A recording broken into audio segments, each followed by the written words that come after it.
Hello, my name is Thomas. Welcome to British Culture. Albion Never Dies. I'm just recording this in the evening of Monday, the 29th of May. It's the spring bank holiday. We've had another 3-day weekend, and honestly, it couldn't come at a better time. The last podcast episode, I talked, among other things, about my £700 electricity bill. And of course, that's not a simple thing. It's something I'm still carrying on with, still battling. I don't want to talk about that endlessly in this episode, but I'll just give you a quick update. I gave you an update before, and I got some lovely messages from people, well, all around the world. But I just want to give a very special shout out, first of all, to, let's say, five people who just made me smile throughout the week. First of all, Brad in Washington, D.C., who emailed me at albionneverdies@gmail.com just to say that he just discovered my podcast, was enjoying it, and we just had a nice conversation. And I'm really, really happy to have a chat by email from somebody who just discovered the podcast. And so thank you very much for listening. Thank you very much for messaging me. Thank you very much also to Adam John Fraser, who also sent me a really cool email with a really cool story, which I'm going to get more into later. That's just a message for you, Adam. As I've had a pretty hectic weekend. I just want a nice time when I can settle down and read through it. So I'll get back to you on that, sir. Also, thank you to two Davids, David Kuhn and David Nix. I've been enjoying emails from you. And Simon, you know who you are. So just to say, if ever you want to contact me at albionneverdies@gmail.com, well, I'm always here, always happy to respond, sometimes a bit late, but I always really, really enjoy it. I always read it, and I do get back to it when I can. And also, for no particular reason, hello Pete Brooker, if you're listening, hope you're alright. So, as I say, I've been having some great email chats, and it brightens up my day. If you would like, if you want to, there's also an email subscription, so you can subscribe. I think that's in the show notes to this podcast, and then you get semi-regular updates from me, which tend to be kind of personal updates, what's behind the podcast. But if you ever have a question or you have a suggestion, what you'd like me to cover, then please do email me. Of course, you can contact me on Instagram at Fleming Never Dies. albionneverdies@gmail.com is the email. And of course, I do have the alphabet of Britishness to finish off. That's always on the back burner. I'm at U, V, W, X, Y, and Z. Those I'm slowly filling up. And planning, of course, what to come next. Of course, as I mentioned last time, the Alphabet of Britishness is a huge project, and so I always like to have a go once I have the full wherewithal to go at it fully, but you can get your bids in early for topics. And of course, I've got some episodes on British Crown possessions. I might have a special episode coming up, and I might do a little bit more on Cyprus. Again, thank you for people who gave me feedback on the previous episodes. I may well do some more. Right now I'm just in my little flat in West Yorkshire. You might be able to hear that train going past. Normally I've got the window shut if I'm working, or this particular window, but generally actually I don't mind the noise, especially as spring is coming, the leaves are coming out. And yes, it was the spring bank holiday this weekend. Because of the shorter work day week, there'll be less time to deal with the electricity bill. So just to give some insight there, I was given this random £700 monthly bill. That is partly make-up payments, but also it seemed pretty outrageous once I worked out how much I was supposedly making up. Then I discovered, okay, the contract was with an electricity company that has gone bust. And so that contract has been transferred, and I think in the transfer there's been a lot going on. That's what I hear, especially as I connect with Facebook groups. I get supported by my Member of Parliament, who also thought this was outrageous, and his office has been following up. So I mentioned before how very good the office was with checking up and seeing how it was, and also I contacted a group called Fuel Poverty Action. And there's a guy there who's just super responsive called Jonathan, and again by email, was just really, really good at working out what's going on and why. And eventually with a new provider, I was able to get a phone call, thanks to the MP, with an actual human being. It is terrible that it takes that just to get through. But now I'm, of course, checking away, following the meter every hour and on the hour, and collecting all kinds of evidence and data for them. Still not having anyone come out which is a bit of a sticking point for me, that nobody's willing to look at it unless I put in that's a fault, and if it's not a fault with a meter, according to the guy looking at it, then he gets to charge me £150. That seems weirdly normal. It used to be that a meter man would come around, look at it, tell you what's going on, and you could have a chat with him and find out what's going on if there's anything weird. Nowadays, they will not look at you for less than £150, and that's on top of a £700 monthly bill. So a bit curious about that. But then, as I shared on a few different social media platforms, there's been even more bizarre stories coming out. I think especially as people are changing companies and as certain companies are going bust. One person was billed £116,000, which seems a little bit excessive. And then on top of that, I have a broken boiler. So my boiler kept tripping the fuse, and I put the fuse back on, and literally sparks flew. Very happily I was able to put it in for that fault, and a man came around very, very quickly to look at it. I think the sparks captured their attention. He came around, looked at it, and was like, this should have been replaced a long time ago. Pulled something out which he said smelled of smoke. I have very little sense of smell, but apparently it was all smelling of burning and so on. So something is wrong. Right now I'm without hot water from the main immersion tank. I've got the little booster tank, which uses 3 times as much electricity in 1 hour as everything else in my flat put together uses in 3 or 4 hours. So probably some kind of flaw there. So these are the things I'm dealing with whilst also trying to kind of bend back into my alphabet of Britishness and other things as well. I was looking forward to this bank holiday weekend because, of course, I was going to go off and visit some family, which I think a lot of people would do, and just enjoy a bit of life in the UK. And then just before I was about to leave,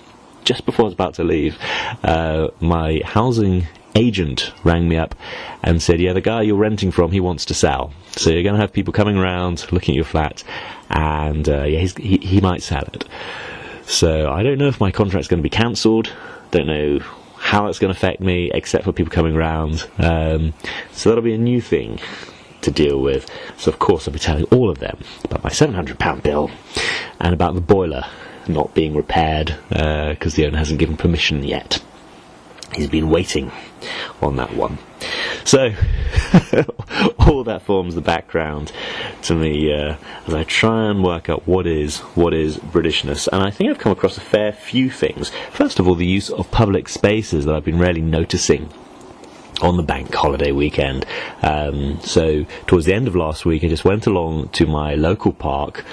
I'd seen in a Facebook group, the village I live in has a great active residents Facebook group, and someone said, oh, there's something going on in the park, can anyone tell me what's going on, because they're roping bits off, and it just looked weird.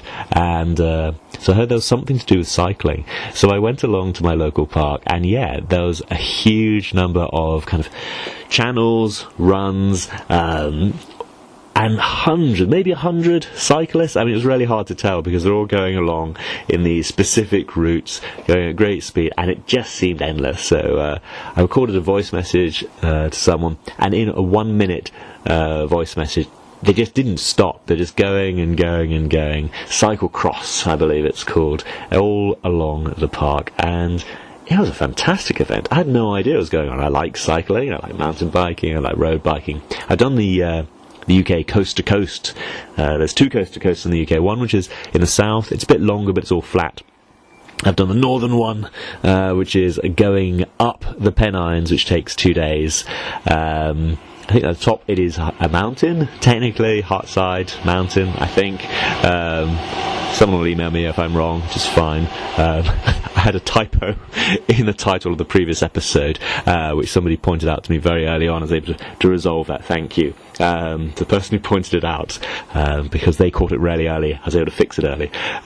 Anyway, coast to coast in the north is 2 days up a mountain, and then supposedly it's 1 day down, but if you don't use the brakes, it's more of half day. You can go, well, again, depends how early you are up in the morning. I was up very early with a good friend of mine, cycled down. So 3 days coast to coast. I did that, I realised how long ago was that, about 2012.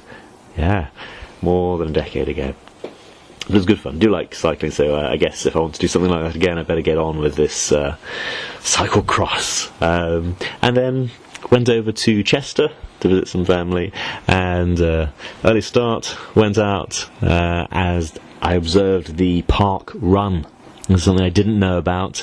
Of course, everywhere I've been, there have been running groups, like in the Middle East. I've seen kind of the expats form their hash house harriers, the HHH, as they go, running through the desert. I was kind of interested, but a lot of the desert that I was in, it was dead flat with big kind of rocks that might twist and break your ankle. So I went with hiking groups instead when hiking up into hills and so on. It was really, really interesting, but you'd sometimes look down at the valleys and you'd see the hash house harriers running along. Here it's quite different. Don't have to worry quite so much about water or that kind of safety aspect, but what we do worry about is times. I feel there is a stereotype about Brits being great sportsmen and loving to write up new rules and code books for all kinds of sports that we then export all around the world.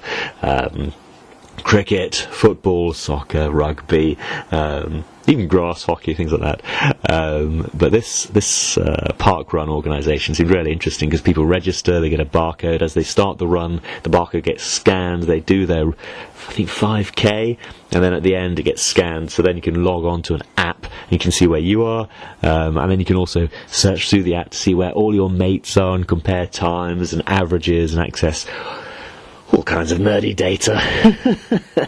But it did look good. I've discovered there's one quite close to me, so I might get involved in that. So again, just seeing these public spaces being used for sports in really cool ways and fairly regular ways, because these things are all run by volunteers, and so it's very much voluntary organisations, active citizens. It's the what David Cameron, former Prime Minister, referred to as the big society. So it's a society taking ownership of its own stuff. So yeah, I really enjoyed seeing that. And then, back here in West Yorkshire, there's a friend who's been asking me, do I want to go to a car boot sale for the last year? And I've always said no, because it would mean me getting up at 4:30 in the morning, but I thought, fine, it's a long bank holiday weekend, I might as well get up at 4:30 so that we can head out at 5:30 so we can be at the car boot sale at 6 a.m, because it opens at 6 a.m, and that's when the sellers are first there, and there's all the scalpers and pros who go along to buy things at the basically a big open field with a yard sale. I know there's lots of different terms from it, and they're prevalent in different ways. I think in the US it tends to be more yard sales. People put things out in their front yard and sell things for $1 or whatever. Here it's very much a big open field where people, I think they pay £7 to host, and then you go along, you try and sell things. As long as you can make more than £7, your quid's in. And for some people, they're just selling stuff from their attic, their shed, whatever. And for some people, it's kind of a pro thing. So I was going along with a friend and his friend, who's kind of a semi-pro, trying to buy things to resell. My friend's just a collector, and I'm just looking for things that I might find interesting. So yeah, I was hoping to get some books. I actually ended up getting a nice dressing gown and a couple of shirts. So just good for day to day.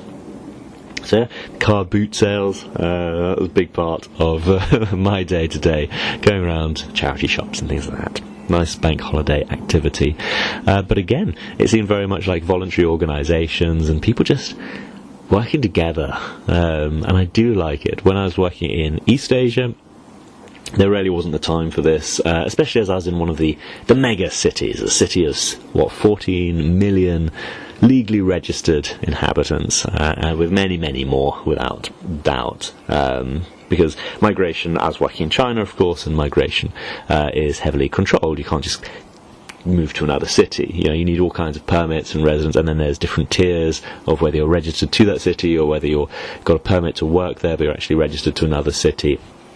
And so on and so on. It's a lot more complex, but the way you work is you wake up in the morning. For me, certainly I woke up in the morning, I worked, I went into work, and whilst I was on the metro, I was working on my phone, and I got in, then I was working, and then as I went home, I was probably working on my phone, and last thing at bed, before I went to bed, I was working on my phone. Admittedly, that was a high-pressure job, I had a management job, and I was told very specifically, you are not paid to have time off.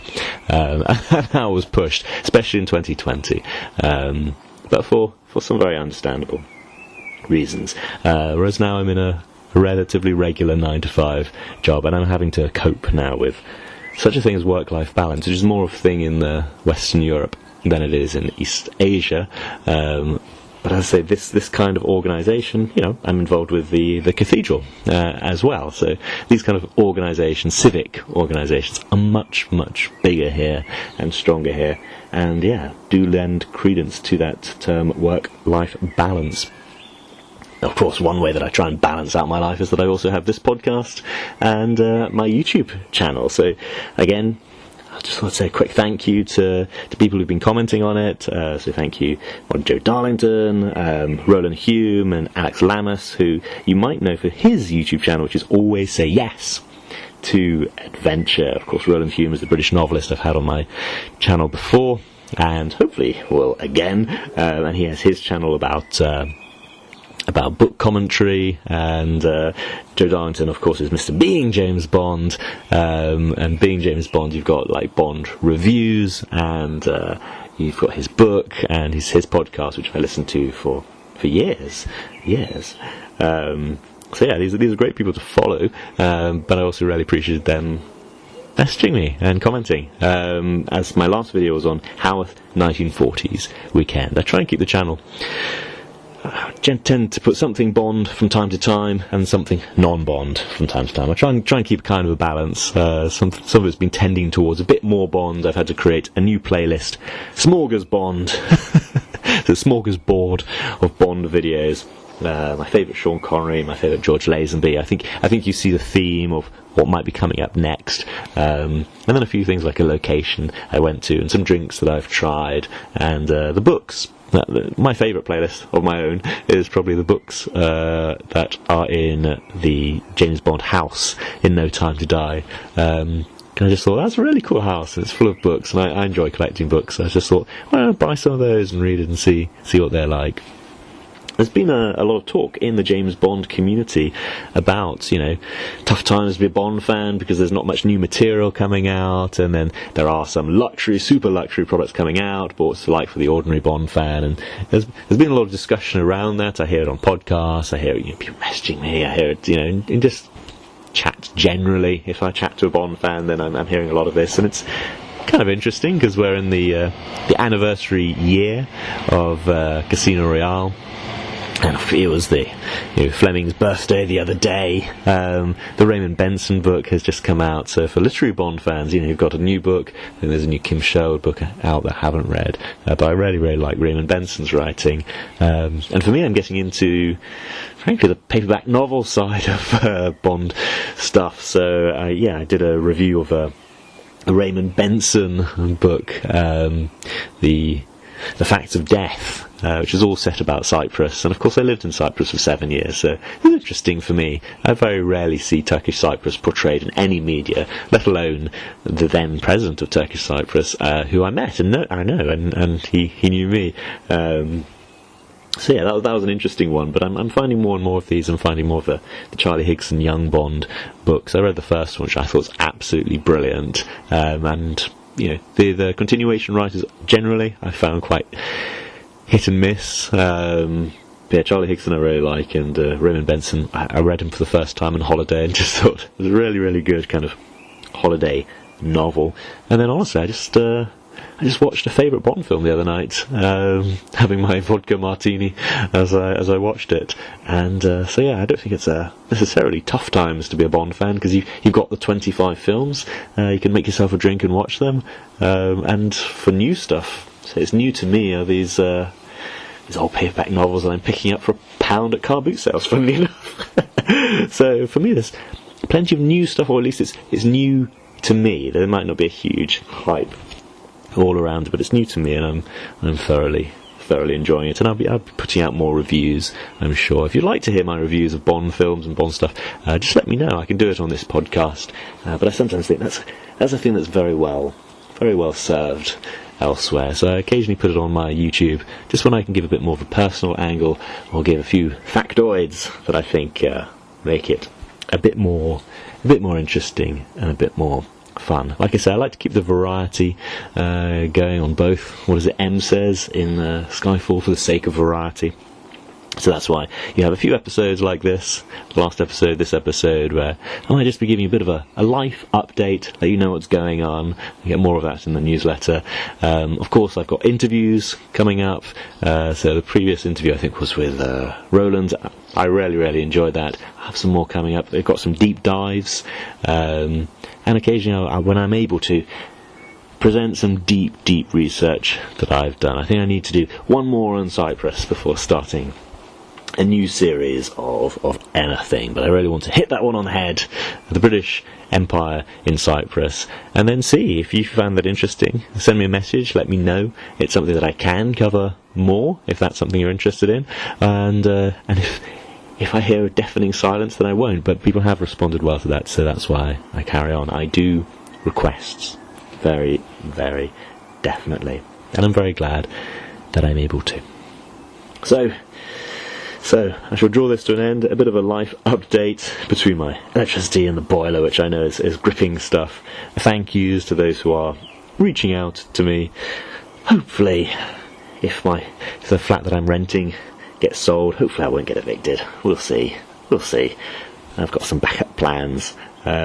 And whilst that's all going on, I do actually have some time to look at stuff like cycling in the park run, go along to car boot sales, and read a few really good paperback novels. So let me know what you're interested in. Like I said, I've got the Alphabet of Britishness. Ooh, my watch knocking against something. I've got a few series coming up, but let me know what you're interested in, because this channel is very much guided by you. You get to shape it. If you want the Alphabet of Britishness to come back in full force, just keep emailing me topics. It's going to come, but very much shaped by you. If you want more stuff on Cyprus or other aspects of the British Empire, do email me, let me know, or message me on Instagram or whatever. It's good times, really, despite all the challenges. I enjoyed the bank holiday weekend, and I hope you enjoyed hearing this slightly rambly talk all about it, and the state of the world at large. Thank you very much for listening. Goodbye.